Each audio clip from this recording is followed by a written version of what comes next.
Do you ever stand in a busy aisle on a Sunday afternoon, holding a basket, and completely forget what you came to buy? More times than I would like to admit, Laura. Usually, I'm staring at 20 different types of cereal and feeling slightly lost. It is such a common feeling. What should be a simple task can suddenly feel a bit overwhelming. That is very true. Welcome, everyone, to today's episode of our English Shadowing podcast. We are so happy you are joining us today. Whether you are listening at home, walking outside, or taking a short break, this time is for you. Exactly. In this episode, we're going to explore a very familiar topic, a weekend trip to the supermarket. We will listen to Natural B1 B2 English, talk about our weekly routines, learn some useful expressions, and practice speaking together through shadowing. It is a great chance to build your speaking confidence and improve your natural English rhythm. So, take a comfortable seat or keep walking gently, and let's step into today's topic together. Picture a typical Saturday morning or Sunday afternoon. You open the entrance doors, and you hear the quiet hum of the air conditioning and soft background music. You can smell fresh bread from the bakery section, and bright lights shine over colorful rows of fresh fruit and vegetables. You grab a metal trolley or a plastic basket, and you slowly begin walking down the first aisle. There is something very grounding about that moment, isn't there? It is a routine that millions of people do every single week. It really is. But at the same time, it can feel like a small challenge. You have your shopping list, but there are so many choices and so many people moving around you. That is why a supermarket trip is such a rich topic for English learners. We use so many practical expressions when we plan, search, and pay for our food. Plus, it gives us a moment to reflect on how we manage our time and our daily habits. In my experience, going to the supermarket can actually be a very peaceful ritual if you do not rush. I agree to some extent, but to be honest, I sometimes treat it like a fast mission. I want to get in, buy my ingredients, and leave as quickly as possible. That makes sense. You view it as a practical task to finish. For me, I like wandering down the quiet aisles, looking at new ingredients, and thinking about what I want to cook. I can see that side of it too. But what happens when the supermarket is crowded and the queues at the checkout are long? That can test anyone's patience. You are right. The difficult part is when you feel pressured by time. When you are rushing, even a small delay can feel frustrating. Exactly. That brings us to an important question for our listeners. Take a moment to think. Do you prefer shopping quickly with a strict list, or do you enjoy taking your time? You can answer in one or two simple sentences. For example, you might say, I prefer to take my time because it helps me relax.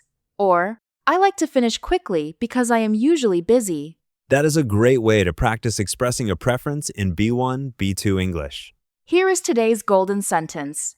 Small weekly routines can become moments of quiet rest if we slow down. Let's look at what it means. This sentence reminds us that ordinary tasks, like buying groceries, do not have to feel like stressful chores. When we change our mindset, routine tasks can give us a peaceful break from a busy week. Now, let's practice this sentence together in our first guided shadowing section. Shadowing helps you match natural English pronunciation, pause naturally, and build confidence. Listen first. Small weekly routines can become moments of quiet rest if we slow down. Now, let's break it into smaller meaning groups. Repeat after Laura. Small weekly routines Good. Now the second part. can become moments of quiet rest. Excellent. Now the final part. If we slow down, Now let's combine the parts together. Listen to Laura, and then say the full sentence in your natural voice. small weekly routines can become moments of quiet rest if we slow down. Wonderful job. Keep that sentence in your mind as we continue our conversation. Now, let's listen to a complete realistic scenario. Imagine Thomas and I are shopping together at a local supermarket on a Saturday afternoon. Excuse me, Laura, do you know where we can find the olive oil? I checked the third aisle, but I could not see it anywhere. Let me think. I think it is in aisle 5, right next to the pasta and cooking sauces. Let's walk over there together.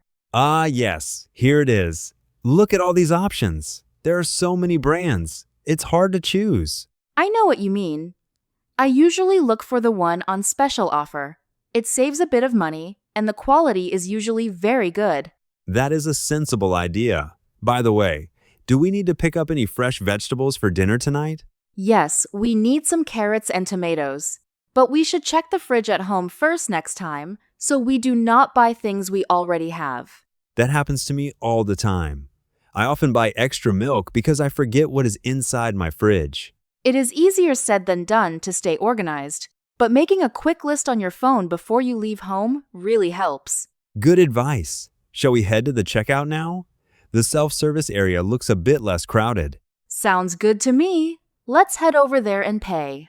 That was a very practical scenario. Let me ask our listeners another reflective question. How do you usually prepare before you go grocery shopping? Think about your own habits. You could answer, I always write a shopping list on paper before I leave home. Or you might say, I usually just check my fridge and try to remember what I need. Both approaches are very common. Now, let's highlight some of the useful vocabulary and natural expressions from our conversation and scenario.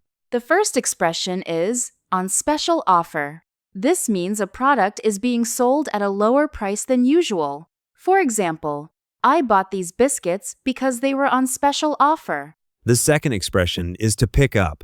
In a supermarket context, to pick up means to buy or collect something casually.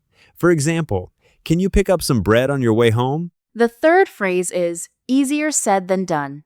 We use this when an idea sounds simple, but completing it in real life is actually difficult. For example, eating healthy every single day is easier said than done. The fourth expression is to check the fridge. This is a very common daily collocation. For example, before going to the store, I always check the fridge. The fifth phrase is I know what you mean. This is a gentle and warm way to show empathy and agreement with someone. For example, I know what you mean. Shopping on weekends can be tiring. The sixth expression is to head over to. This phrasal verb simply means to walk or travel towards a specific place. For example, let's head over to the bakery section. And finally, the seventh word is aisle. Notice the pronunciation the letter es is silent. An aisle is the walkway between rows of shelves in a shop. For example, you can find rice in aisle 4. These are all wonderful B1, B2 words and expressions that you can use in daily life. Now it is time for our second guided shadowing practice. We will use a short exchange from our realistic scenario. In this exercise, you will practice natural dialogue rhythm.